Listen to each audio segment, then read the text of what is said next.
Viewers, আসসালামু আলাইকুম। আশা করি আপনারা সকলে ভালো আছেন।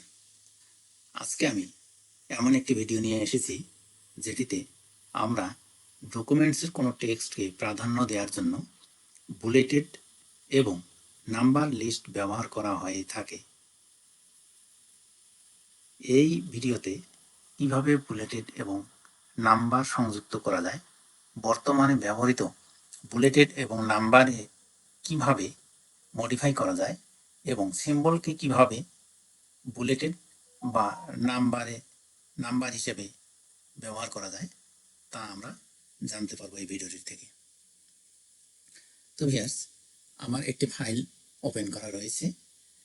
আমরা এটিকে নিউ লিস্ট ইনসার্ট করা যায় কিভাবে সেটি দেখব। তো যে টেক্সটকে লিস্টে রূপান্তর করতে চান তা সিলেক্ট করুন।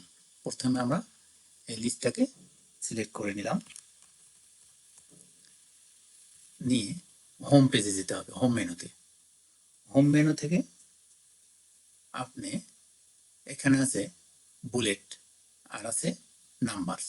তো আপনি যদি বুলেট ইউজ করতে চান তাহলে এখান থেকেই করলে সরাসরি বুলেট ইউজ হবে, অথবা আপনি যদি বিভিন্ন স্টাইলে করতে চান, বিভিন্ন সিম্বল ইউজ করতে চান, তাহলে আপনাকে বাম পাশে তীর চিহ্ন আছে, এখানে ক্লিক করলে বিভিন্ন সিম্বল পাওয়া যাবে। এখানে আপনি যেটা পছন্দ মতো ইউজ করতে পারবেন। এই আমি টিক চিহ্ন এই সিম্বলটি ব্যবহার করলাম। আবার যদি আমি চাই এটাকে আমি নাম্বারিং করব, একইভাবে আপনাকে টেক্সটটি সিলেক্ট করে নিতে হবে। সিলেক্ট করে হোম মেনু থেকে নাম্বারিং, এই নাম্বারিংয়ে আমরা ক্লিক করলে আপনারা অটো নাম্বারিং পেয়ে যাবেন। আমরা অনুরূপভাবে আমরা কোনো একটি টেক্সট যদি বাড়াতে চাই, আমি ইন্টার প্রেস করলেই অটো নাম্বার চলে আসবে। এভাবেই আমি যতবারই ইন্টার প্রেস করব ততবারই আমার নতুন নাম্বার ক্রিয়েট হবে। তো ভিউয়ার্স, আমরা আজকে এই ভিডিওটি থেকে কিভাবে নাম্বারিং বা বুলেটিং ব্যবহার করা যায় সেটা শিখলাম।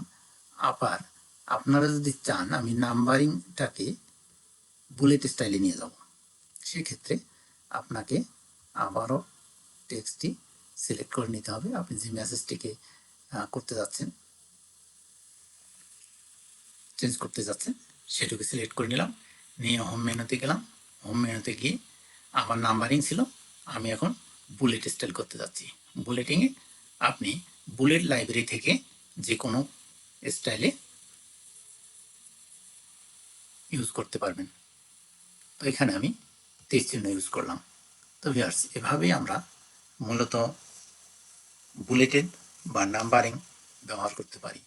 এক ক্লিকেই আমরা অনেকগুলো তথ্যকে ক্রম অনুসারে সাজানোর জন্য বা কোনো একটি নাম্বারিং স্টাইল ব্যবহার করার জন্য এইটি ব্যবহার করে আমরা সুন্দরভাবে খুব অল্প সময়ে করতে পারবো। তো ধন্যবাদ ভিউয়ার্স, এতক্ষণ আমার সাথে থাকার জন্য। ধন্যবাদ সবাইকে।